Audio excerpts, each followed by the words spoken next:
کہ جو دل کی دوا ہے وہ دوا کیوں نہیں دیتے، اے چارہ گروہ ان کو بلا کیوں نہیں لیتے۔ حضرات سامعین، آئیے اس شخصیت کی طرف روا دوا ہوتے ہیں کہ جو اپنی مثال آپ ہیں۔ آپ تقریریں روز سماعت کرتے ہیں، خطاب آپ روز سنا کرتے ہیں، مگر میرے عزیزوں کچھ خطاب، کچھ تقریریں، کچھ وعظ ایسے ہوتے ہیں جن سے قلوب و اذہان کی کایا پلٹ جاتی ہے، جن سے دل معطر ہو جاتے ہیں، جن سے فکریں مضبوط ہو جاتی ہیں۔ الحمدللہ آپ حضرات کی انتظامیہ نے جس شخصیت کو، جس خطیب کو آج مدعو کیا ہے، اس کی خوبی یہ ہے کہ جب وہ گفتگو فرماتے ہیں تو ان کی خطابت کا جادو سامعین کے سر چڑھ کر بولا کرتا ہے۔ بڑی لمبی مسافت طے کر کے ہمارے دیار محبت میں حضرت اقدس حضرت مولانا مفتی مستقیم صاحب قاسمی دامت برکاتہ العالیہ پہنچے ہیں۔ میں حضور والا کو اس شعر کے ساتھ مدعو کروں گا کہ یہ الگ بات ہے خاموش کھڑے رہتے ہیں، پھر بھی جو لوگ بڑے ہیں وہ بڑے رہتے ہیں، اور ایسے درویشوں سے ملتا ہے ہمارا شجرہ جن کے قدموں میں کئی تاج پڑے رہتے ہیں۔ میں گزارش گزار ہوں جناب حضرت اقدس حضرت مولانا مفتی مستقیم صاحب قاسمی استاد جامعہ عربیہ خادم الاسلام ہاپوڑ، حضور والا تشریف لائیں اور اپنی نازحانہ کلمات سے ہم تمامی سامعین کو مستفیض و محفوظ فرمائیں۔ نحمده ونصلي على رسوله الكريم اما بعد اعوذ باللہ من الشیطان الرجیم بسم اللہ الرحمن الرحیم واعبدوا اللہ ولا تشركوا به شيئا وبالوالدین احسانا وبذي القربى واليتامى والمساكين والجار ذي القربى والجار ذي الجنوب والصاحب بالجنب وابن السبيل وما ملكت ايمانكم ان اللہ لا يحب من كان مختالا فخورا صدق اللہ العظیم۔ عزیزان ملت، نوجوان ساتھیوں، پیارے دوستوں اور دینی بھائیوں،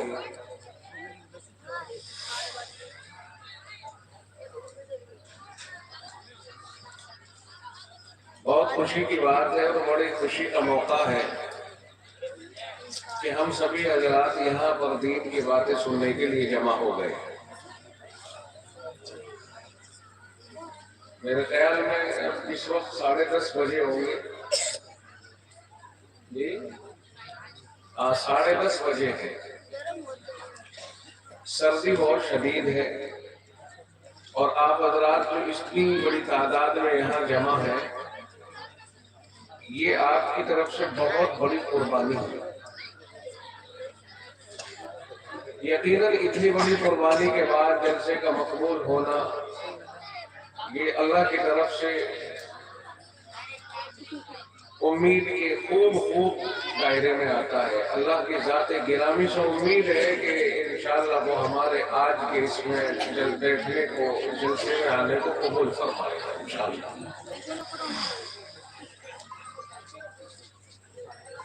جی چاہتا تھا کہ صاحب، اب میں بھی انہی میں سے ہوں، آپ میں سے، میرا بھی جی چاہتا تھا کہ صاحب گرم بستر میں سوئیں، اس ٹھنڈ میں کہاں جا کر کے مصیبت میں پڑے، لیکن جیسے ہی مولانا دین محمد صاحب نے حکم فرمایا کہ آپ کو ہمارے گاؤں میں جلسے میں چلنا ہے، آپ ان میں رہتے ہیں ہمارے یہاں مولانا، تو شاہجہان کو عام طور سے آنا جانا ہوتا رہتا ہے۔ ابھی 1 دسمبر کو بھی شاہجہان پور کے قریب ایک گاؤں میں حاضری ہوئی تھی۔ یہ شاہجہان پور اطراف کے گاؤں محمدی وغیرہ ان میں آنا جانا چونکہ ہوتا رہتا ہے، راوت پور وغیرہ، وہاں قاری مشیر صاحب ہیں ہمارے، بہت اچھے اور مخلص دوستوں میں ہیں، آتے جاتے رہتے ہیں۔ اس لیے جی میں آیا کہ بھئی اچھا ہوگا دوستوں سے ملاقات ہوگی، محبتوں انتظار کر رہی ہیں، ہم بھی جا رہے ہیں، وہ بھی آئیں گے تو ملیں گے، ملاقات ہوگی، بہانہ ہے، دین کی باتیں بھی ہوں گی، جلسے میں جانا بھی ہوگا۔ بہت اچھا لگا، ورنہ تو میں یہ طے کر رکھا تھا کہ عام طور سے اس جنوری کے مہینے میں یہ تاریخ نہیں دیتا، کیونکہ کوہرا بہت ہوتا ہے، اور جلسہ سننے والے تو اپنے گھروں میں داخل ہو گئے اور ہم مصیبت کے حوالے ہو گئے۔ صبح کو بعض دفعہ کسی کے جی میں آ گئی، کسی نے پوچھ لیا بھائی صاحب خیریت سے پہنچ گئے نہ، تو بھیا اگلے سال جب تاریخ واریخ کسی کو لینی ہو تو فون کر لیں گے کہ ہاں جی تاریخ چاہیے وہیں جہاں پچھلے سال آئے تھے۔ تو اس لیے جنوری کے اس مہینے میں عام طور سے تاریخ نہیں دیتا، لیکن کچھ ایسے احباب ہوتے ہیں، کچھ ایسے حالات بنتے ہیں کہ جہاں کچھ ضابطے اور قاعدے نہیں چلاتے، تو وہی مولانا دین محمد صاحب کہنے لگے کہ ہمارے یہاں جلسے میں چلنا ہے آپ کو۔ میں ٹھیک ہے چلتے ہیں۔ یہاں آنے کے بعد حضرت مولانا انعام صاحب دعوت برکات ان سے بھی ملاقات ہوئی، ابھی ملاقات کر کے ہم آ رہے ہیں۔ ایک بڑی شخصیت کو آپ نے بلایا ہے اور یہ آپ کی بڑی سعادت کی بات ہے کہ مولانا یہاں تشریف لائے۔ مولانا عام طور سے ہندوستان کے چنیدہ بزرگوں میں گنے جاتے ہیں، اور حضرت رسول رحمۃ اللہ علیہ، حضرت مولانا ابرار الحق صاحب رحمۃ اللہ علیہ، اللہ ان کی قبر پر کروڑوں رحمتیں نازل فرمائے۔ حضرت تھانوی رحمۃ اللہ علیہ کے بہت معتمد اور بہت ہی زیادہ پیارے خلیفہ تھے، اور اللہ تعالیٰ نے ان کے اندر سنتوں پر عمل کرنے کا جو جذبہ رکھا تھا وہ بالکل الگ تھلگ تھا۔ یہ تو اللہ والے سبھی ہوتے ہیں اور وہ دین پر اور سنتوں پہ عمل کرتے ہیں، لیکن حضرت جو تھے وہ نرالی شان رکھتے تھے۔ تو حضرت والا رحمۃ اللہ علیہ، ابھی تو میرے ولیم شروع بھی نہیں ہوئے تھے، ابھی سے اور فرق کرنا پڑے گا تمہیں۔ تو حضرت رحمۃ اللہ علیہ ان کی بھی ایک نظر تھی جس کے اوپر پڑ جائے ماشاءاللہ، تو مولانا انعام صاحب کے اوپر ان کی نظر کرم پڑی، اور نئی جوانی میں ابھی شروعات ہی ہوئی تھی کہ اللہ تعالیٰ نے ان کے ذریعے مولانا انعام صاحب کو خلعت خلافت سے نواز دیا۔ آپ ملاقات کرتے ہیں، آپ میں بہت سارے لوگ جانتے ہوں گے، ملاقاتیں کرتے ہوں گے، جو اخلاق حسنہ اللہ نے مولانا انعام صاحب کو عطا فرمائے ہیں، یہ ایسے انداز کے اخلاق میں بہت کم لوگوں کو ملتے ہیں۔ الگ الگ بزرگوں کی شانیں الگ الگ ہوتی ہیں، تو یہ شان امتیازی اس دور حاضر میں مولانا انعام صاحب کو حاصل ہے۔ بہت اونچے اخلاق کے آدمی، بہت اخلاق کے اعتبار سے بہت بلند پیمانے پر اس دور، اللہ تعالیٰ ان کی شخصیت کو چار چاند لگائے، مگر پتہ نہیں کبھی بھی سننے کو مل جاتا ہے کہ ایکسیڈنٹ ہو گیا۔ اللہ تعالیٰ یہ درجات اللہ میں سے دعا ہے کہ اللہ تعالیٰ ایسے بڑھا لے، ایکسیڈنٹ کے ذریعے نمک میں ایسے بزرگوں کی بہت ضرورت ہے امت کو۔ اللہ تعالیٰ ان کی عمر میں برکت عطا کرے۔ میں آپ سے گزارش کر رہا ہوں، تھوڑی سی اس کی ایکو زیادہ ہو رہی ہے، بس آواز کھلی رہے اور ایکو ہلکی کر دو، کیونکہ اس میں کیا ہوتا ہے الفاظ آپس میں ٹکراتے ہیں، اس کی وجہ سے بات زیادہ سمجھ میں نہیں آ پاتی ہے۔ قرآن کریم کی میں نے آیت پڑھی ہے، آپ نے اس آیت کریمہ کو سنا ہے۔ یہ آیت 5ویں پارے میں سورۃ المحصنات کا پارہ ہے، اس پارے کی یہ آیت ہے۔ چند باتیں اس آیت میں اللہ رب العزت نے ارشاد فرمائی ہے، میں الگ الگ ان چند باتوں کو آپ کے سامنے حاضر کروں گا، پیش کروں گا، آپ حضرات ان باتوں کو ذرا سا دھیان سے سنیں۔ میری یہ خواہش ہے کہ میں بیان کو زیادہ لمبا نہ کروں، کیونکہ یہ موسم ایسا ہے کہ اس میں آپ کو زیادہ دیر تک بیٹھانا یہ ستانے کے مترادف ہوگا، اور حضرت والا کا بھی اسی طرح کا اشارہ ہے کہ اس جلسے کو 12 بجے سمیٹ لینا چاہیے، اور اگر آپ کہیں تو ہمیں کوئی اعتراض نہیں، ہم 2 بجے تک بھی بول سکتے ہیں، 3 بجے تک بھی بول سکتے ہیں، ہمارا تو پرانا تجربہ ہے۔ لیکن میانہ روی اور اعتدال یہ زیادہ بہتر ہوتا ہے۔ ایک جگہ راجستھان میں ایسا ہی ہوا ہمارے ساتھ میں، اب سے لگ بھگ 21 سال پہلے کی بات ہے، جب ہمارا بھی بچپن تھا۔ اب جا کر کے ہم نے پہلی بار میں پہنچا، وہاں بڑے بڑے علماء کی تقریریں ہوتی تھی، تو ہم بچے پہنچ گئے وہاں پہ۔ اب میں نے ان سے پوچھا کہ بھائی کتنی دیر بیان کرنا ہے، تو ایک نیتا جی تھے ہمارے، نیتا جی عبدالغفار صاحب، اب تو دوستی ہو گئی گہری، اس دن سے لے کر اب تو ہمیشہ جاتے ہیں ہم۔ وہ کہنے لگے، کرسی بچھائے بیچ میں بیٹھے ہوئے تھے، اے جی ہم پوری رات کے لیے بیٹھے ہیں، آپ پوری رات کرو۔ ہم نے سمجھا، میں نے کہا نیتا جی پھنس گیا، بچہ سمجھ کر کے ہاتھ ڈال دیا۔ ہم نے اللہ کا نام لے کر کے شروع کر دیا۔ 12 ربیع الاول کا موقع تھا، سیرت کے اوپر ہم نے بھی خوب ساری کتابیں لے کر رکھی تھی، نئے دور تھا، اور نئے تو اچھلتے ہی ہیں زیادہ، ہم نے کام شروع کر دیا۔ جب 3.5 گھنٹے ہو گئے، نیتا جی کہنے لگے جی کل کو بھی بیان ہونا ہے، اب دعا کرا دو۔ ہم نے کہا فجر کی اذان پر دعا ہوگی، آرام سے بیٹھو۔ اس کے بعد آگے کوئی گھنٹہ اور چلا، 4.5 گھنٹے کے بعد بولے ان کو تم جیت گئے، ہم ہار گئے، اب دعا کرا دو، کل کو کر لے بنا، ابھی تو آئے تم پھوڑ۔ خیر ہمارے اور ان کے بیچ بڑی بے تکلفی ہے۔ گلود ایک جگہ ضلع بھیلواڑہ پڑتا ہے راجستھان میں، وہاں کی بات تھی۔ تو کہنے کا منشا یہ ہے کہ دیکھو لمبی تقریروں سے کوئی زیادہ فائدہ نہیں، نیت کرو عمل کی۔ سارے کام کر کے دیکھ لیے ہم نے، لیکن فائدہ اسی میں ہے کہ بات چھوٹی ہو اور عمل کی نیت سے ہو، بس اسی میں زیادہ فائدہ ہے۔ دل سے دعا بھی کریں کہ جلسہ اللہ تعالیٰ کامیاب فرمائے، اور کامیاب تو نظر آ بھی رہا ہے ماشاءاللہ، چائے کی دکانیں بھی خوب چل رہی ہیں اور جلسے میں آدمی بھی خوب ہیں، اس کے باوجود خوب ہے، بھر رہا ہے میدان ماشاءاللہ۔ اور ابھی لوگ آ رہے ہیں، انہیں جگہ ہی نہیں مل رہی ہے کہیں بیٹھنے کو، دیکھو کتنی بڑی تعداد میں لوگ کھڑے ہو کر کے سن رہے ہیں۔ اس لیے جلسہ تو آپ کا ماشاءاللہ کامیاب ہے، کھڑے پڑے چلتے پھرتے کھاتے پیتے ہر طرح سن رہے ہیں۔ آج کے جلسے کے اندر ہر نمونہ موجود ہے ماشاءاللہ، اور ہونا چاہیے۔ وہ شرما کر کے وہاں اس کو دروازے پہ وہی بیٹھ گئے۔ اللہ تعالیٰ قبول فرمائے۔ آج کے نوجوانوں پر مجھے بہت رشک ہے، آج مجمع کے اندر مجھے جوان زیادہ نظر آ رہے ہیں اور بوڑھے کم نظر آ رہے ہیں، اور یہی کامیابی کی دلیل ہے ہماری کہ ہمارا جوان جب متحرک ہو جائے گا اور دین کی فکر اپنے ذمہ لے لے گا تو انشاءاللہ العزیز اللہ تعالیٰ کے فیصلے ہی کچھ اور ہوں گے۔ جوانوں آپ کی ضرورت ہے، آگے بڑھو اور امت کا درد اپنے دلوں میں لے کر کے اور اسے تقسیم کرو، آپ کی ضرورت ہے امت کو۔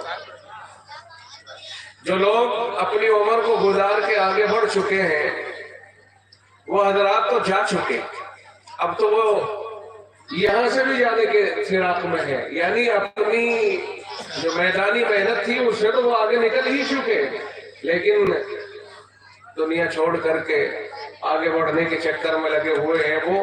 یہ ذمہ داری نوجوانوں آپ کے اوپر ہے۔ آج میں مبارکباد دوں گا ان نوجوانوں کو اور کمیٹی کے ان احباب کو جنہوں نے یہ محفل منعقد کرائی ہے اور اس جلسے کے اندر انہوں نے ذمہ داری سنبھالی ہے۔ معلوم ہوا ہے کہ آج اس جلسے کا بڑا دار و مدار نوجوانوں کی ذمہ داریوں کے اوپر ہے۔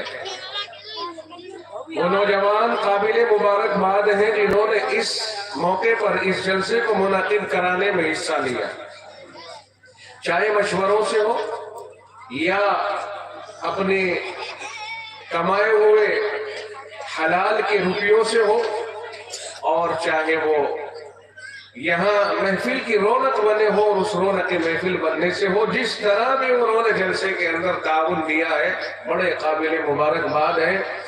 سینکڑوں لوگ اپنے کام چھوڑ کر کے جلسے کا نام سن کر کے اور یہاں آ گئے ہیں۔ مجھے یہ بھی معلوم ہوا ہے کہ بہت سارے احباب ہیں جو دہلی وغیرہ کام کرتے تھے، وہ جلسے کی خوشی میں گاؤں میں موجود ہیں، اور گاؤں میں نے چل کے دیکھا ہے کہ آج مہمان اس طرح دکھائی دے رہے ہیں جیسے کہ عید ہوا کرتی ہے اور عید کے دن ایک دوسرے کے یہاں ہم درخت ہوتی ہے۔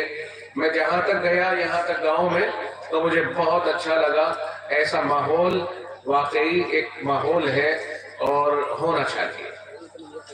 اور یہ بھی عرض کروں گا کہ یہ جلسہ یہ نہ سمجھے کہ اس سال کر لیا ہم نے اور بس، نہیں، آئندہ سال بھی ہو اور ہوتا رہے، لگاتار ہوتا رہے۔ اس طرح کے جلسوں سے ایمان میں جلا پیدا ہوتی ہے، روشنی پیدا ہوتی ہے، اور یہ فکر پیدا ہوتی ہے کہ ہاں ہم کچھ ہیں، اپنے لیے کچھ سوچنے کا موقع ملتا ہے کہ ہم بھی کچھ ہیں۔ اور یہ میں آپ کے ساتھ گوش گزار کر دوں کہ آپ ہی ایک زندہ وہ قوم ہے کہ جو اپنے دین کی فکر میں اس طرح کے پروگرام منعقد کرتے ہو، ورنہ تو دنیا میں کوئی ایسی زندہ قوم نہیں ہے کہ جو اپنے دین کی جد و جہد کے لیے اس طرح پروگرام منعقد کرتی ہو۔ یہ صرف مسلمان قوم کا خاصہ ہے۔ اللہ تعالیٰ قوم مسلم کی حفاظت فرمائے، اور حفاظت ہی ہے اس کی، چونکہ جنت تو اسی کے لیے ہے، اور کس کے لیے ہے جنت؟ اگر یہ دنیا میں کچھ پریشانی بھی جھیلے تو اس کے بدلے میں بھی جنت، اگر مومن کو کانٹا بھی لگے اس کے بدلے میں بھی جنت، کوئی بھی ہلچل ہو اس کے لیے تو اللہ نے جنت کی نعمتیں رکھ رکھی ہیں۔ اس لیے اللہ کا شکر ادا کریں کہ ہم اللہ کو ماننے والے ہیں، ایک اللہ کو ماننے والے ہیں، اسی ایک اللہ کی عبادت کرنے والے ہیں، اور اللہ کا حکم بھی ہے۔ قرآن کریم کی آیت میں اللہ نے فرمایا وَاعْبُدُوا اللَّهَ، اللہ کی عبادت کرو۔ ظاہر ہے کہ جب اللہ نے ہمیں پیدا فرمایا ہے تو عبادت کس کی کریں گے جی؟ بولو، ہاں میں جواب دو۔ آپ اور ہم اس بات کو طے کریں کہ ہمیں پیدا کس نے کیا ہے؟ اللہ نے پیدا کیا ہے، اور اللہ کی طاقت ہی ساری کائنات کو پیدا کرنے والی ہے۔ اس کے علاوہ کوئی ایسا نہیں ہے کہ جو آسمان و زمین میں کسی چیز کو پیدا کر دے، یہ صرف اللہ کی طاقت ہے۔ اور جب اللہ کی طاقت اور قدرت کے ماتحت ہم پیدا ہوئے اور اللہ ہی نے ہمیں چلنے کا موقع دیا، جان پیدا کی، جان دی، اور وہی تھامے ہوئے ہیں، تو عبادت کس کی ہوگی جی؟ اللہ ہی کی ہوگی۔ عبادت کا سب سے بڑا رکن ہے، عبادتوں میں سب سے بڑی عبادت ہے اللہ کی توحید کے بعد نماز۔ سب نماز پڑھتے ہیں نا؟ اب سردیوں میں تو ماشاءاللہ سب نمازی نظر آ رہے ہیں، سب کے سروں کے اوپر، چاہے سردی کی مجبوری کی وجہ سے ہی صحیح، مگر ٹوپی یا ٹوپا کچھ نہ کچھ تو ہے ضرور، ورنہ گرمی کے موسم میں بہت سارے لوگ جلسے میں ہوتے ہیں اور ان کے سروں پہ ٹوپیاں نہیں ہوتی۔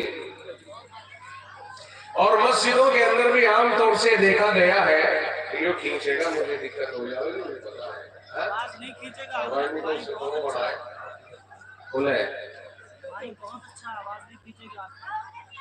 نہ، آواز اتنے اصل منہ قریب کر کے مجھے معلوم ہے یہ گڑبڑ کرتا ہے۔ اب بس صرف یہ دو آدمیوں کو معاف کرتا ہے مائک، ایک تو اناؤنسر کو اور ایک شاعر کو، مقرر کو کبھی معاف نہیں کرتا۔ شاعر اسے منہ میں ڈال کر کے پڑھے گا، اس کی اور اس کی دوستی ہے۔ اناؤنسر بھی منہ لب لگا کر کے اس کے منہ سے لے کر کے بولے گا، اس کی بھی دوستی ہے، مگر مقرر سے یہ ہمیشہ نفرت کرتا ہے، اور جب بھی وہ قریب لگے گا تو تبھی اس کے اندر کچھ نہ کچھ آپ پیدا کر دے گا۔ تو اس کا مجھے تجربہ بہت ہے، اور اس کی وجہ ہے کہ شاعر پڑھتا ہے اور اناؤنسر بولتا ہے، لیکن مقرر کی آواز میں اور ان کی آوازوں میں فرق ہوتا ہے، اس لیے اس کی آواز کھینچتا ہے، یہ فرق ہے اسے۔ لیکن آپ کا مائک کھینچ نہیں رہا، یہ بات صحیح ہے۔ آپ کے مائک کو بھی میں دعا دیتا ہوں، اللہ اس کی عمر دراز کرے، بیماریوں سے بچائے، صحت تامہ عطا فرمائے، اور جتنی زندگی آپ کی اس سے 2 گنی آپ کے مائک کی فرمائے، تاکہ آپ کی نسلوں میں بھی اس مائک کا فیض جاری رہے۔ میں یہ کر رہا تھا کہ ہمیں اللہ نے پیدا کیا ہے تو عبادت کس کی کریں؟ اللہ کی۔ توحید کے بعد عبادت میں سب سے پہلا کون سا اللہ کا حکم ہے جس پر عمل کرتے ہیں؟ نماز۔ بولو، نماز۔ یہ جو چھوٹی سی مسجد ہے یہ بھر جاتی ہے نہیں بھرتی؟ مسجد میں بھی آپ حضرات رہے تو میں نے دیکھا غور کر کے، تو میں نے کہا ایک تو چھوٹی مسجد کہلائی رہی، اوپر سے آدھا رستے میں رکھ کر کے بھی چھوٹی رہ گئی، کم از کم اب تو بڑی ہو جاتی ہے۔ آس پاس میں گھر تو بنا لیے مگر مسجد رستے پر رکھ دی. مسجدوں کے اندر جاؤ، اللہ کے گھر ہے اور اللہ کو مناؤ. دیکھو مسجدوں کو آباد کرو اور نماز کی قطعاً کوئی بھی چھوڑنے کی بالکل کوشش نہ کرے. سب سے بڑا دشمن ہے اللہ کا وہ جو بے نمازی، وہ سب سے بڑا دشمن ہے. اگر آپ نمازی ہیں تو اللہ کے دوست ہیں. 100 عیب ڈھک جاتے ہیں ایک نمازی کی ماتحت. 100 عیب یعنی نمازی ہو جاؤ، اور اگر کوئی کمی بھی ہے تو وہ بھی چھپ جاتی ہے نمازی ہونے کے ماتحت. کیونکہ نماز ایسی عبادت ہے جس کے ساتھ بہت ساری نیکیاں خود بخود جڑی رہتی ہیں. آدمی کا پاک رہنا مجبوری ہوتا ہے نمازی. جب نمازی ہوگا تو پاک بھی ہوگا کہ نہیں ہوگا؟ کپڑے بھی پاک رہیں گے. 5 مرتبہ اللہ کے گھر میں جائے گا. جب 5 بار اللہ کے گھر میں جائے گا تو یقین جانیے اللہ کا محبوب بن جائے گا. جو جس کے گھر بار بار جاتا رہتا ہے اس کا اس کے ساتھ تعلق سمجھ میں آتا ہے کہ یہ اس کے یہاں بہت آنا جانا رکھتا ہے. اس کا مطلب اس کا اس کے ساتھ تعلق ہے. اگر ہم خدا کے گھر میں بار بار جائیں گے تو یقین جانیے کہ اللہ تعالیٰ کے ساتھ ہمارا تعلق نظر آئے گا. اس لیے نماز کوئی نہ چھوڑے، کیونکہ نماز فرض ہے، اور ایک فرض کو چھوڑنے سے آدمی اللہ سے بہت دور ہو جاتا ہے. اس لیے نماز پڑھنا، وَاعْبُدُوا اللَّهَ، اللہ کی عبادت کرو، وَلَا تُشْرِكُوا بِهِ شَيْئًا، اور اللہ کے ساتھ کسی کو شریک مت کرو. اللہ کے ساتھ کسی کو شریک نہ کرنے کے 2 معنی ہیں. ایک معنی تو یہ ہے کہ اللہ کی ذات میں کسی کو شریک نہ کرو، اور ایک معنی ہے کہ اللہ کی صفات میں بھی کسی کو شریک نہ کرو. اللہ کی ذات میں شریک کرنے کا مطلب یہ ہوا کہ جس طرح ہم اللہ کو اپنا رب مانتے ہیں، خدا مانتے ہیں، اور اس کی عبادت کرتے ہیں رب ہونے کی حیثیت سے، اسی طرح اللہ کے غیر کی بھی عبادت کریں، یہ سمجھتے ہوئے کہ یہ بھی ہمارے لیے. دیکھو جی، میں بتاؤں آپ کو مجھے کیا پریشانی سے محسوس ہو رہی ہے کہ یہ آواز کو ادھر کم پھینک رہا ہے اور ادھر دباؤ بنا رہا ہے. اس طرح سے جیسے 2 چیزیں آپس میں یوں کر رہی ہو کہ وہ اپنی طرف سے آگے کو دھکیلے اور وہ اپنی طرف سے ادھر کو دھکیلے، اور اس کی وجہ ہے ایکو کا بڑھا ہوا ہونا. دیکھو اس میں غور کرو، کوئی ایسا بٹن جیسا اس گاؤں وہاں تھا نا اس جگہ، وہ ایسا کرو بھائی. یعنی میں ادھر ہلکا بولوں اور آواز ادھر زیادہ جائے. یہ ہے مائک کا کمال اصل. وَلَا تُشْرِكُوا بِهِ شَيْئًا، اللہ کے ساتھ کسی کو شریک نہ کرو. نہ اللہ کی ذات میں کسی کو شریک کرو. اللہ کے علاوہ کوئی اور ذات ہے ہی نہیں، صرف ایک ہی ذات ہے، اللہ کی ذات. کائنات اسی نے بنائی ہے. ہم نہیں مانتے اللہ کے ساتھ کوئی اور ہے. پوری کائنات کے اوپر قبضہ صرف اللہ کا ہے، اللہ کے علاوہ کوئی اور ہے ہی نہیں. اور جو مانتا ہے وہ غلطی پر ہے. اس پر ہم اللہ کا 100 بار شکر ادا کرتے ہیں کہ مولا کریم تو نے ہمیں ایسی توفیق عطا فرمائی ہے کہ ہم تیرے علاوہ کسی کو نہیں مانتے ہیں. اس میں ہمارا کوئی کمال نہیں، یہ صرف اللہ کی ذات ہے جس نے ہمیں یہ توفیق عطا فرمائی ہے. اور اس کے اوپر ہمیں جتنا فخر کرنا چاہیے وہ کم ہے. دوسری بات، اللہ کی صفات کے اندر شرکت. مثال کے طور پر روزی دینے والی ذات اللہ کی ہے. روزی دینا یہ اللہ کی صفت ہے. مارنا یہ اللہ کی صفت ہے. زندگی دینا یہ اللہ کی صفت ہے. بچے پیدا کروانا، بچے دینا، جنم دینا یہ اللہ کی صفت ہے. اس طرح کی صفات میں کسی اور کو بھی شریک کر لینا، کسی سے جا کر کے کہنے لگے کہ آپ مجھے بیٹا دے دو، مجھے روزی دے دو، میرا کاروبار چلا دو، میرا کام چلا دو، یہ وہ شرک ہے جو اللہ کی صفت میں شرک ہے. اللہ تعالیٰ دونوں طرح کے شرک سے بری ہے. نہ اللہ کی ذات کے علاوہ کوئی ذات ہے، اور نہ ہی وہ کام کوئی کر سکتا ہے جو صرف اللہ کر سکتا ہے. سمجھ میں آیا ہے نہیں آیا آپ کی؟ بھائی مارنا کس کا کام ہے؟ اللہ کا. آپ کہیں گے میں نے گولی مار دی تو میں نے مار دیا. نہیں، روح کو نکلوانا یہ اللہ کے پاس ہے. روح کے خزانے هو الذی یحییکم ثم یمیتکم، وہی ہے جو تم کو زندگی دیتا ہے اور وہی ہے جو تم کو مارتا ہے، موت دے دیتا ہے. الذی خلق الموت تبارک الذی بیدہ الملک، بڑا عالی شان ہے وہ جس کے قبضے میں ساری بادشاہت ہے. وہو علی کل شیء قدیر، اور وہ ہر چیز کے اوپر قادر ہے.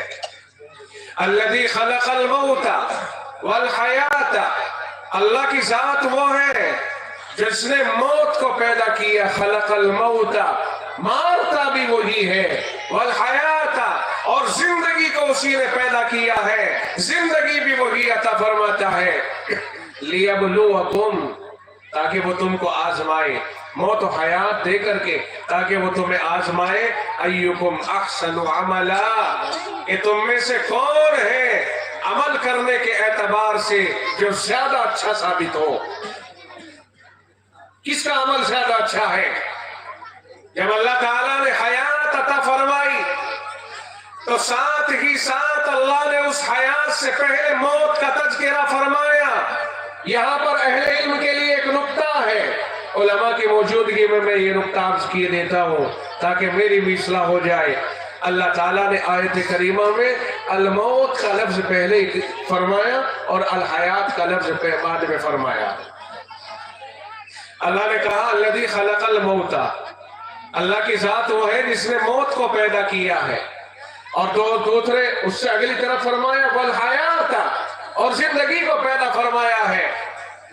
یہاں یہ بات سمجھ میں آ رہی ہے، وہ جو تحقیقات ہیں تفسیری ان سے ہٹ کر کے میں یہ بات عرض کر رہا ہوں کہ یہاں یہ بات سمجھ میں آ رہی ہے کہ مولا کریم نے موت کا تصور پہلے دیا ہے، حیات کا ذکر بعد میں کیا ہے، تاکہ لوگوں کو یہ معلوم ہو جائے کہ زندگی جینے ہی کے لیے نہیں بلکہ موت بھی آنی ہے. موت کے تصور سے جیو گے تو خدا سے ڈرتے ہوئے جیو گے. بات سمجھ میں نہیں آئی؟ موت کے تصور کے ساتھ زندگی گزارو گے تو خدا سے ڈرتے ہوئے گزارو گے کہ بھئی مرنا ہے، اور جب مرنا ہے تو کچھ کر کے مرنا ہے، نہیں کام کر کے مرنا ہے. اگر ایسے ہی مر گئے تو کوڑے کباڑ کی طرح سے جہنم میں پھینک دیے جائیں گے.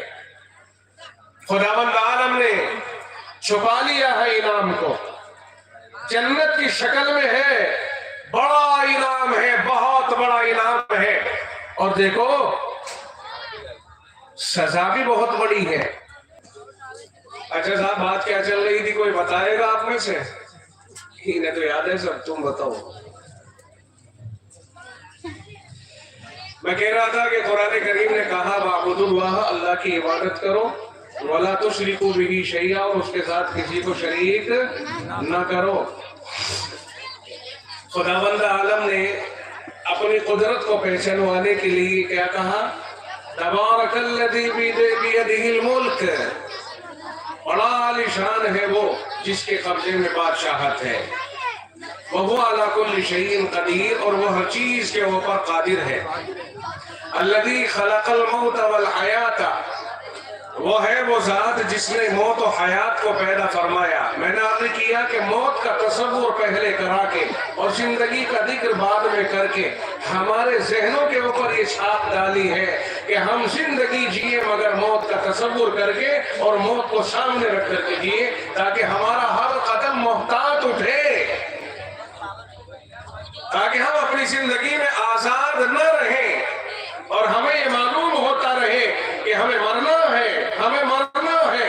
اس لیے موت کا تذکرہ پہلے ہی کر دیا کہ تمہاری زندگی آزاد نہیں رہے گی بلکہ تمہیں مرنا ہے. موت کو یاد رکھو، اور جو آدمی موت کو یاد رکھ کر کے جیے گا یقیناً وہ بہت ساری چیزوں سے محتاط جیے گا. کیونکہ اللہ تعالیٰ یہ بھی تو آزما رہا ہے نا کہ اب ہم دیکھیں گے تمہیں اس زندگی میں کون ہے جو عمل کے اعتبار سے اچھا ہو. معلوم ہوا کہ ہم ایک دوسرے کے اعتبار سے عمل میں اپنے آپ کو آگے بڑھانا چاہیے اور اچھے اعمال کی ہمیں دوڑ رہنی چاہیے۔ ایک آدمی اگر قرآن کریم کے 10 پارے روزانہ پڑھتا ہے، میرے دل میں یہ آنا چاہیے کہ مجھے 12 پڑھنے چاہیے۔ ایک آدمی اگر اشراق پڑھتا ہے تو میرے ذہن میں یہ آنی چاہیے مجھے چاشت بھی پڑھنی چاہیے۔ لِيَبْلُوَكُمْ أَيُّكُمْ أَحْسَنُ عَمَلًا، تاکہ وہ آزمائے کہ تم میں سے کون ہے عمل کرنے کے اعتبار سے بہتر۔ اب ہمارا کام کیا ہے؟ ہمارا کام یہ ہو گیا کہ ہم بدعملیوں میں ایک دوسرے کی معاونت کرنے لگ گئے اور اچھے کاموں میں ایک دوسرے کے دور رہنے لگ گئے۔ قرآن کریم کہتا ہے وَلَا تَعَاوَنُوا عَلَى الْإِثْمِ وَالْعُدْوَانِ، گناہوں میں اور ایک دوسرے کے اوپر زیادتی کرنے میں کوئی کسی کی مدد نہ کرے۔ وَتَعَاوَنُوا عَلَى الْبِرِّ وَالتَّقْوَىٰ، بھلائی نیک کاموں کے اوپر، پرہیزگاری کے کاموں کے اوپر، اللہ سے ڈرنے والے کاموں کے اوپر ایک دوسرے کی مدد کرو، لیکن برائیوں میں کوئی کسی کا ساتھ نہ دے۔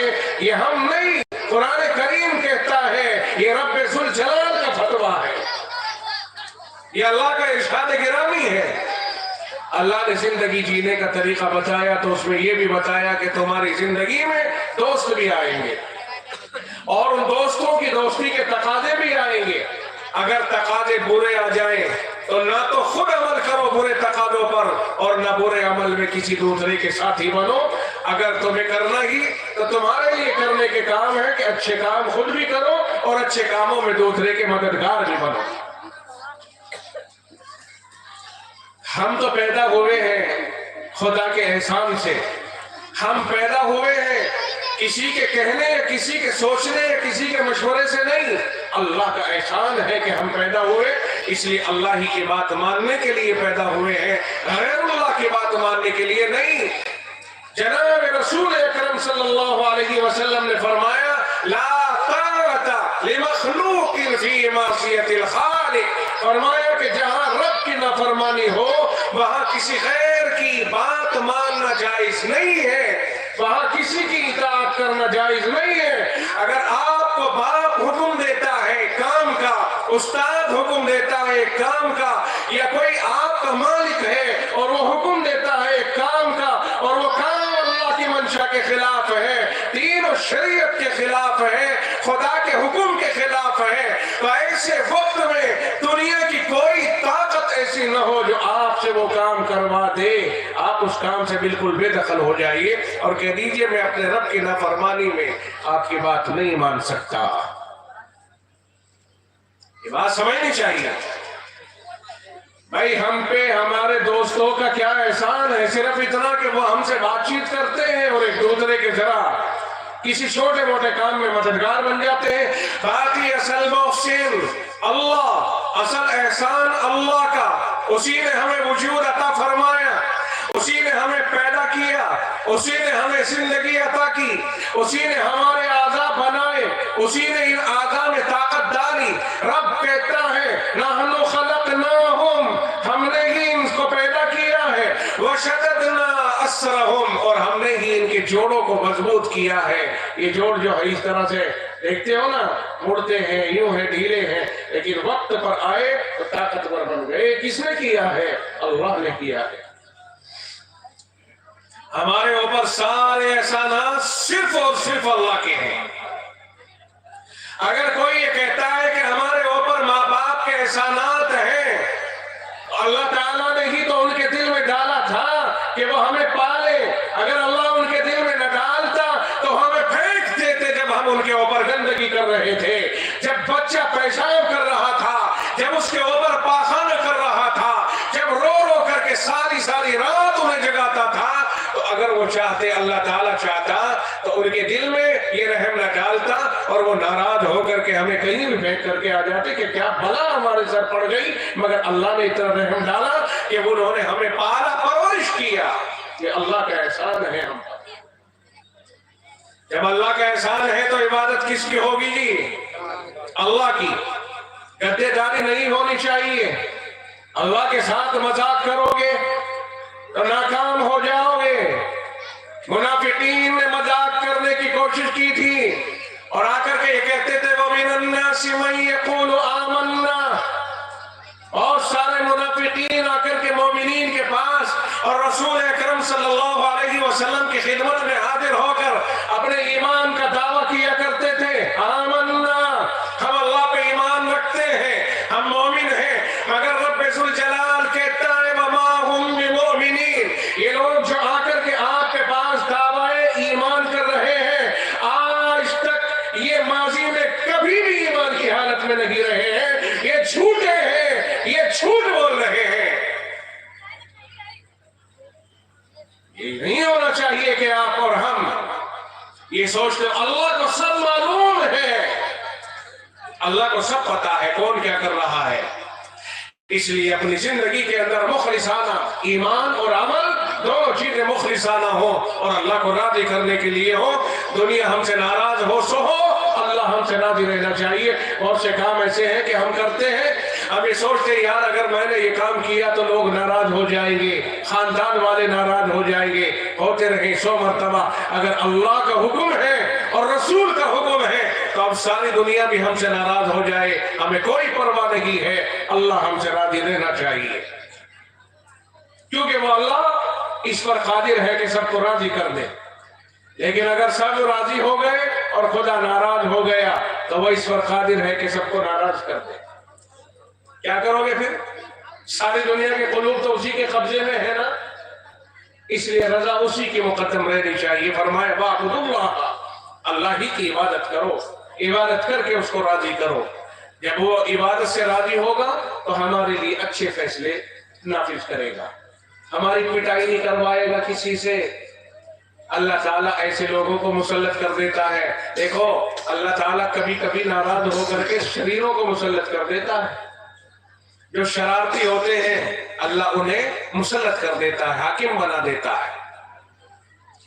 اس لیے خوشحالی کی زندگی چاہیے، اللہ کو راضی کریں، انشاءاللہ العزیز اللہ تعالیٰ جب راضی ہوگا تو خوشحالیاں پیدا فرمائے گا۔ وَلَا تُشْرِكُوا بِهِ شَيْئًا، اور اللہ کے ساتھ کسی کو شریک مت کرنا۔ میں نے ابھی عرض کیا تھا کہ اللہ کے ساتھ شریک مت کرنا دو باتیں ہیں، اللہ کی ذات میں بھی کسی کو شریک نہ کرنا۔ کوئی 2 خدا ماننے لگے، 4 خدا ماننے لگے، 150 خدا ماننے لگے، 1000 2000 خدا ماننے لگے، کروڑ 2 کروڑ خدا ماننے لگے، 10-20 کروڑ خدا ماننے لگے۔ فرمایا وَلَا تُشْرِكُوا بِهِ شَيْئًا، اللہ کے ساتھ کسی کو شریک مت کرنا۔ قرآن کریم نے ایک بات کہی ہے لَوْ كَانَ فِيهِمَا آلِهَةٌ إِلَّا اللَّهُ لَفَسَدَتَا۔ اور بھائی کیا کہا ہے؟ توجہ رہے، دنیا والے اس بات کو توجہ کے ساتھ سنے، قرآن کریم مسلمانوں کا نہیں ہے، قرآن کریم ساری کائنات کی ہدایت کے لیے ہدایت نامہ بن کے آیا ہے۔ اگر کوئی اسے مسلمانوں ہی کا قرآن مانتا ہے غلطی پر ہے، اور اگر ہم اپنا مانتے ہیں تو ہم بھی غلطی پر ہیں۔ رب سب کا ہے تو قرآن بھی سب کے لیے ہے، رسول بھی سب کے لیے ہے اور قرآن بھی سب کے لیے ہے۔ اللہ نے رسول بھیجے تھے تو ساری دنیا کی ہدایت کے لیے، اللہ نے قرآن بھیجا تو ساری دنیا کے لیے ہدایت کے لیے۔ جس نے اختیار کر لیا مومن کہلایا، نہیں اختیار کیا تو غیر مومن کہلایا، لیکن غیر مومن کہلاتا رہے 100 بار۔ قرآن تو تیرے بھی لیے ہے، رسول تو تیرا بھی ہے۔ اس طرح خدا تیرا بھی ہے، اسی طرح قرآن تیرا بھی ہے۔ جس طرح قرآن اور خدا تیرا بھی ہے، اسی طرح رسول تیرا بھی ہے۔ نہ رسول خاص طبقے کے لیے ہے، نہ قرآن خاص طبقے کے لیے ہے، نہ خدا خاص طبقے کے لیے ہے۔ خدا کی خدائی عام ہے اور رسول کی رسالت بھی عام ہے اور قرآن کا پیغام بھی عام ہے، ساری دنیا کے لیے ہے قرآن۔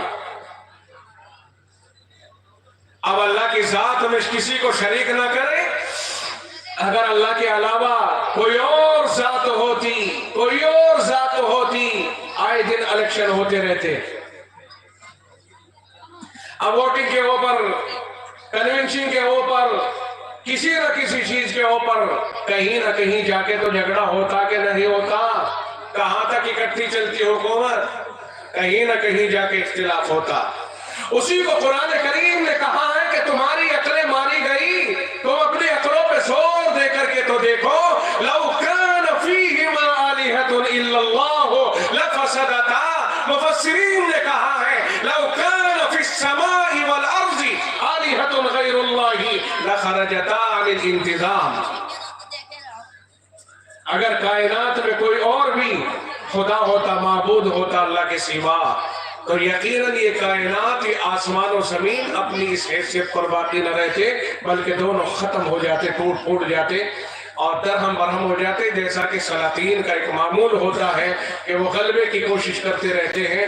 ابھی دیکھتے نہیں ہو، نئی پارلیمنٹ کے اوپر اکھنڈ بھارت اور اسرائیل میں گریٹر اسرائیل۔ کیا کر رہے ہو تم؟ لوگ اکھنڈتا کے چکر میں ایکتا پہ لبیاں مارتے رہتے ہیں، ایکتا کو ختم کرتے رہتے ہیں۔ ایسی کوئی اکھنڈتا نہیں ہے دنیا کے اندر جس میں ایکتا کو تباہ کر کے اکھنڈتا بنائی جائے۔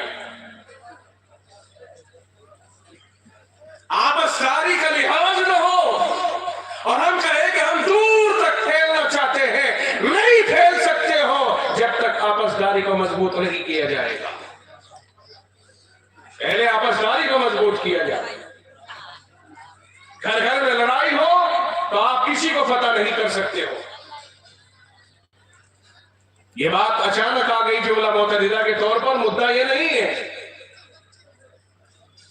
مدعا یہ ہے کہ قرآن کریم کہتا ہے لو کان فیہما آلہۃ الا اللہ، اگر آسمان و زمین میں اللہ کے سوا کوئی اور بھی عبادت کے قابل ہوتا، کوئی اور بھی معبود ہوتا، کوئی اور بھی خدا ہوتا، تو یقیناً لفسدتا، تو یہ زمین و آسمان دونوں کے دونوں درہم برہم ہو جاتے۔ مگر چونکہ ہم دیکھ رہے ہیں کہ نہ آسمان ٹوٹا ہے نہ زمین ٹوٹی ہے، تو یہ دلیل اس بات کی ہے کہ اللہ کے سوا کوئی اور معبود بھی نہیں ہے۔ اگر یہ زمین و آسمان باقی ہے تو دلیل اس بات کی ہے کہ اللہ کے سوا اور کوئی معبود نہیں ہے۔ اگر یہ آسمان و زمین باقی ہیں تو، مگر چونکہ اللہ کے سوا اگر کوئی معبود ہوتا، اللہ خود ہی کہہ رہا ہے، تو پہلا کام یہ ہوتا نہ آسمان باقی رہتا نہ زمین باقی رہتا ہے۔ اور ہم دیکھ ہی رہے ہیں کہ آسمان و زمین برقرار ہے، تو ثابت ہوا کہ اللہ کے سوا کوئی اور معبود نہیں ہے۔ یہ دلیل سمجھ میں آئی ہے نہیں آئی آپ کی؟ آپ سمجھا سکتے ہو کسی کو؟ ارے بھائی دلائل کی دنیا ہے، بکواس کی دنیا نہیں ہے۔ جس کے پاس دلائل طاقتور ہوتے ہیں اسی کی بات چلتی ہے۔ یہ نہیں کہ بھائی لاٹھی مضبوط ہے کہ جس کی لاٹھی اسی کی بھینس، یہ پہلے کہا کرتے، بیکار کی بات ہے۔ لاٹھی اور بھینس والا چکر نہیں، دلائل سے دنیا کو فتح کیا جائے، لاٹھیوں سے نہیں، دلائل سے۔ اسلام لاٹھی کے ذریعے نہیں بلکہ دلائل کی قوت پر پھیلا ہے۔ علماء جانتے ہیں کہ اسلام دلائل کی بنیاد پر پھیلا ہے، قوت کی، دلائل کی قوت سے پھیلا ہے، لاٹھی کی طاقت سے، تلوار کی طاقت سے نہیں پھیلا ہے۔ اس لیے کہ جناب رسول اکرم صلی اللہ علیہ وسلم تنہا ہے۔ آپ صفا پہ تشریف لائے، آپ نے فرمایا یا ایھا الناس قولوا لا الہ الا اللہ تفلحوا، کامیابی اگر چاہتے ہو تو لا الہ الا اللہ کہو۔ اللہ کے سوا کوئی عبادت کے لائق نہیں۔ رب کہتا ہے، دلیل میں اپنے مصطفیٰ کو دیتا ہوں، لو کان فیہما آلہۃ الا اللہ لفسدتا، اگر آسمان و زمین میں کوئی اور بھی معبود ہوتا تو یہ آسمان و زمین ختم ہو جاتے۔ آسمان و زمین کا باقی رہنا اس بات کی دلیل ہے کہ کوئی اور معبود ہے ہی نہیں۔ ثابت ہوا کہ لا الہ الا اللہ۔ بات سمجھ گئے نہیں سمجھے؟ اس لیے دلائل کی بنیاد پر سامنے والے سے بات کرو. ہم وہ تعلیم نہیں دیتے, ہمارے اکابر علماء وہ تعلیم نہیں دیتے کہ کاٹو مارو اور یہ کرو اور یہ کرو. نہیں, ایک دوسرے کے ساتھ تعاون سے کام لو. انسانیت کی بنیاد پر ذمہ داری بنتی ہے کہ ہم ایک دوسرے کے ساتھ ہمدردانہ برتاؤ کریں, تعاون کریں, محبت کا برتاؤ کریں. ہماری طرف سے کسی کے ساتھ میں کوئی زیادتی نہیں ہونی چاہیے. انسانوں کے ساتھ زیادتی تو دور کی بات, اسلام کسی جانور کے ساتھ بھی زیادتی کو پسند نہیں فرماتا ہے. اسلام نے ساری دنیا کو پیار اور محبت کے ساتھ جینے کا سلیقہ سکھایا ہے. میں آگے چل کر کے آیت کے وہ اجزاء آپ کے سامنے ذکر کروں گا مختصر طور سے, جن میں آیت میں یہ بات ثابت ہوتی ہے کہ معاشرت کسے کہتے ہیں, کائنات میں زندگی گزارنے کے طور و طریق کیا ہونے چاہیے. قرآن کریم کی آیت میں ابتدا یہاں سے ہو رہی, وَاعْبُدُوا اللَّهَ, اللہ کی عبادت کرو, وَلَا تُشْرِكُوا بِهِ شَيْئًا, اور اللہ کے ساتھ کسی کو شریک نہ کرو. نہ ذات میں شریک کرو اور نہ ہی صفات میں شریک کرو. کہ صاحب فلاں جگہ چلتے ہیں مرادیں وہاں پوری ہوتی ہیں, آؤ فلاں جگہ چلتے ہیں مرادیں وہاں پوری ہوتی ہیں. جو آدمی 4 آدمیوں کے کندھوں پر چلا گیا, اور جو آدمی اپنے آپ کو موت کے چنگل سے نہیں بچا سکا, جو آدمی اپنی بیوی کو بیوہ ہونے سے نہ بچا سکا, جو آدمی اپنی اولاد کو یتیم ہونے سے نہ بچا سکا, بن باپ کے وہ رہ گئے, وہ آدمی قبر کے اندر اترنے کے بعد آپ کی مرادیں پوری کر دے, یہ ممکن نہیں ہے. کوئی جائے اور کسی کے سامنے جا کر کے اپنی مرادیں رکھے کہ مولا میری مراد یہاں سے پوری ہو, میری مراد یہاں سے پوری ہو. اسی چیز کو دیکھنے کے لیے ہم کلیئر گئے. کیا ہوتا ہے بات, ہم نے جو دیکھا اللہ کی قسم ناقابل بیان ہے. میرے مولا رحم فرما, اور مولا اگر حلیم نہ ہو تو تباہ کر دے. میں قرآن کہتا ہے وَلَوْ يُؤَاخِذُ اللَّهُ النَّاسَ بِمَا كَسَبُوا مَا تَرَكَ عَلَى ظَهْرِهَا مِن دَابَّةٍ. قرآن کریم میں یہ آیا ہے, فرمایا اگر اللہ تعالی انسانوں کو ان کے کرتوت کی بنیاد پر پکڑنے پر آ جائے تو زمین کے اوپر ایک بھی چلنے والا باقی نہ چھوڑے. وَلَكِنْ يُؤَخِّرُهُمْ إِلَىٰ أَجَلٍ مُّسَمًّى, لیکن اللہ تعالیٰ ایک متعین مدت تک کی طرف مہلت دیتا ہے کہ ٹھیک ہے, اللہ برداشت کرنے والا ہے. اللہ تعالیٰ چونکہ طاقتور زیادہ ہے تو قوت برداشت اللہ تعالیٰ کے یہاں علم ہے, اللہ کے یہاں برداشت ہے. اللہ طاقتور بھی بہت ہے اور برداشت کرنے والا بھی بہت ہے. انسانوں میں ہے یہ چیز جو ابلتے ہیں اتاولے ہو جاتے ہیں, طاقت بھی کم ہے اور برداشت بھی کم ہے. اللہ نے مہلت دے دی ہے. قبر کے سامنے میں نے اپنی آنکھوں سے دیکھا ہے اس طرح سجدہ کرتے ہوئے جیسے آپ مسجدوں میں سجدہ کرتے ہو. آپ بتائیے ایمانداری سے, جناب رسول اکرم صلی اللہ علیہ وسلم کا ایک ارشاد ہے لو كنت آمر ان يسجد احد لاحد لامرت المرأة ان تسجد لزوجها, او كما قال. آیت کا حدیث پاک کے الفاظ کم و بیش ہو سکتے ہیں. فرمایا اگر میں اللہ کے علاوہ کسی اور کو سجدہ کرنے کا حکم دیتا تو پھر میں عورت سے کہتا کہ وہ اپنے شوہر کو سجدہ کرے, کیونکہ شوہر کا حق بہت اونچا ہے. عورت کے اوپر وہ قوام ہے, وہ کما کے کھلاتا ہے, وہ اپنی پیٹھ کے اوپر وزن لادتا ہے, محنت مزدوری کرتا ہے اور گھر میں لا کر کے اپنی بیوی بچوں کو پالتا ہے. گویا کہ اس کا حق بہت زیادہ ہے. اگر میں کسی کو یہ کہتا کہ اللہ کے سوا سجدہ کسی کے لیے جائز ہے تو پھر میں شوہر کو عورت کو کہتا کہ وہ اپنے شوہر کو سجدہ کیا کرے. مگر چونکہ شوہر کو سجدہ کرنے کے لیے اللہ کے رسول نے نہیں فرمایا, اس لیے پتہ چلا کسی غیر کے لیے سجدہ کرنا جائز نہیں ہے. ارے بات سمجھ میں آ رہی بھائی؟ میں نے وہاں دیکھا کہ 2 شیدائیں, نوجوان لڑکیاں, کھلے ہوئے بال, اپنی عجیب و غریب کیفیت کے ساتھ اس طرح سے پیش آ رہی ہیں. جالیاں پکڑ لی. صابر,